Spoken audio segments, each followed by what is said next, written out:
रेणुका जी, हमारे चैनलों पर आपका स्वागत है। धन्यवाद आपका। लगातार आप चुनाव प्रचार में लगे हुए हैं, किस प्रकार का आपको समर्थन प्राप्त है?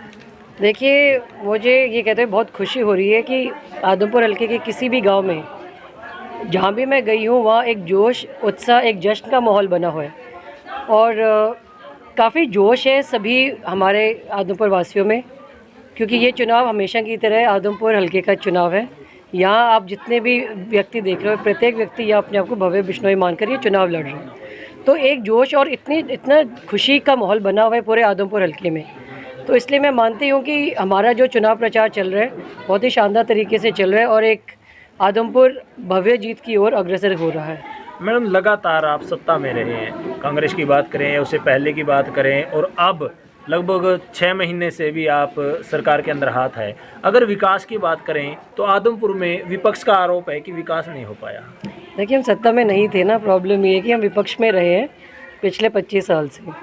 तो इस बार हमारा सत्ता में हिस्सेदारी है, तो हमारा भाजपा में जाने का भी यही मकसद था कि जिस प्रकार से नरेंद्र मोदी जी और मनोहर लाल खट्टर जी के कुशल नेतृत्व में जिस प्रकार से देश और प्रदेश में विकास हो रहा है और निष्पक्ष होकर मनोहर लाल खट्टर जी आशीर्वाद दे रहे हैं सभी हल्कों को, तो कुलदीप जी ने अपने कार्यकर्ताओं और समर्थकों से एक बैठक बुलाकर उनसे राय मशवरा किया कि क्यों ना हम पार्टी में शामिल होकर ही मनोहर लाल खट्टर जी की हाथ मजबूत करें, ताकि जो भी विकास कार्य जो धीमी गति से चल रहे हैं आदमपुर हल्के में वो तेज़ रफ्तार पकड़ पाए। आपने कहा विकास को लेके आप पार्टी के अंदर गए हैं बीजेपी में। विपक्ष का आरोप है कि विकास तो आपने नहीं करवाना, लेकिन कहीं ईडी का डर दिखाया गया है। विपक्ष को ये सोचो, जो हम पे आरोप लगा रहे हैं, चाहे वो आम आदमी पार्टी चाहे कांग्रेस पार्टी हो, ईडी के मुकदमे तो दोनों पार्टियों के नेताओं पे चल रहे हैं, हमारे ऊपर नहीं चल रहे। तो ये गुमराह करने की बात है। उनको यही नहीं पता कि आदमपुर हल्का है सबसे जागरूक हल्का, यदि पूरे देश में कोई है तो ये आदमपुर हल्का है। तभी तो उनको पता है सही और गलत, अपने पराये में इनको फ़र्क पता है। तभी यदि 54 साल से भजनलाल जी की यह गढ़ वैसा का वैसा अभी तक खड़ा है, सिर्फ और सिर्फ इनकी सूझबूझ और इनकी समझदारी के कारण। विपक्ष ने आरोप लगाया भव्य बिश्नोई पर भी कि उन पर 4 केस अभी भी लगे हुए हैं, लेकिन जिस टाइम पर्चा भरा था उस टाइम 1 केस दिखाया गया है। क्या कहेंगे इस पर? देखिए, आपके पास स्पष्ट हो चुका है कि ये सिर्फ गुमराह करने की बातें करती है। इनको ये देखना चाहिए, ये भव्य से उम्र में कम से कम डबल उम्र के हैं। इनसे इनके बाप और दादों की उम्र के कैंडिडेट्स खड़े हैं। एक तरफ भव्य बिश्नोई 29 साल का कैंडिडेट, और इनके यदि प्रचार में यदि आप फ़र्क देखो तो एक आदमपुर हल्के के विकास की बात करते हैं, मुद्दों की बात करते हैं, और दूसरे जो इतने मंजे हुए खिलाड़ी हैं वो सब के सब पर्सनल अटैक करने पे तुले हुए। और आपने ये बयान तो दे दिया, आपने ये भी तो पढ़ा ही होगा ना कि भव्य के उसके नामांकन पत्र में कोई कमी नहीं है और उसका किसी प्रकार की कोई भी उसमें दिक्कत नहीं है। जयप्रकाश जी ने तो आज ये भी आरोप लगा दिया, अभी इंटरव्यू करके आए थे, उन्होंने कहा है कि कुलदीप बिश्नोई की तो बुद्धि में फ़र्क पड़ चुका है। वो शायद अपनी बात कर रहे हैं, और उनसे ये पूछिए कि 2009 के बाद क्या आप आदमपुर हल्के का रास्ता ही भूल गए थे, आज भटकते हुए यहाँ आए हो? तो ये तो बलि का बकरा बनने आया है, ताकि आगे की जो 2024 की अपनी टिकट कहीं ना कहीं से ये पक्की कर पाए। आप महिला हैं, महिलाओं के लिए आपकी क्या प्राथमिकता रहेगी? देखिए, महिलाओं की बेचारियों की बहुत कोई लंबी चौड़ी डिमांड नहीं है।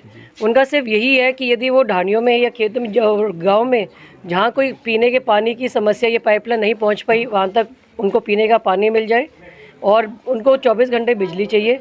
और यदि मार्ग उनके यदि सही सलामत नहीं है तो उनको मार्ग।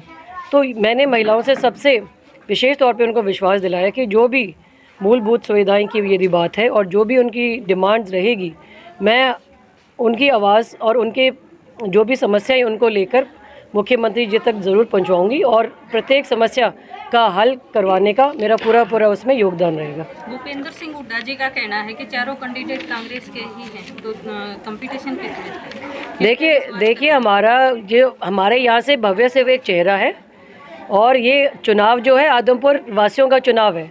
हर एक प्रत्येक जो हमारा वोटर है यहाँ पर अपने आप को, चाहे वो स्वर्गीय चौधरी भजनलाल जी का चुनाव रहा हो, चाहे मेरा रहा हो, चाहे माता जी का रहा हो, चाहे कुलदीप जी का रहा हो, या भव्य का रहा है, यहाँ किसी व्यक्ति विशेष हम यह मायने नहीं रखते। हम एक चेहरा है, क्योंकि एक कैंडिडेट को खड़ा होना पड़ता है। यहाँ प्रत्येक व्यक्ति अपने आप को कैंडिडेट समझ के और ये चुनाव लड़ रहा है, और शानदार तरीके से आप देख लेंगे 6 तारीख को एक ऐतिहासिक जीत आदमपुर हल्का दर्ज करने जा रहे हैं। कुछ किसानों का सवाल है कि कुलदीप जी ने किसान आंदोलन में इस्तीफा न दे करके अब इस्तीफा किस कारण से दिया? देखिए, इस्तीफा देना सूझबूझ है या जो भी मांगे किसी भी वर्ग की कोई मांग है उसको पूरा कराने में विश्वास रखोगे या इस्तीफा देने में विश्वास रखोगे आप? यदि रही बात कोई ये इन्होंने शुरू में प्रचार किया कि वहाँ पर धरने चल रहे हैं स्कूल वालों के, तो कुलदीप बिश्नोई धरने में नहीं पहुँचा। तो कुलदीप जी ने बेशक धरने में जाके उनसे एक बार मुलाकात की, बैठना ज़रूरी नहीं होता। स्कूल यदि खुलवाए हैं तो कुलदीप जी ने मुख्यमंत्री जी से प्रार्थना करके वो सारे स्कूल खुलवाए, तो आप क्यों किसको ज़्यादा महत्व देंगे, धरने पे बैठना या जो लोग वहाँ धरने पे बैठे हैं उनको समस्याओं का हल निकालना है? कौन सा ज़्यादा महत्वपूर्ण है? नहीं, धरने अभी भी चले हुए हैं, लेकिन हमारा आखिरी सवाल रहेगा कि आपको किसको चुनौती दे रहे हैं और क्या अपील करना चाहेंगे?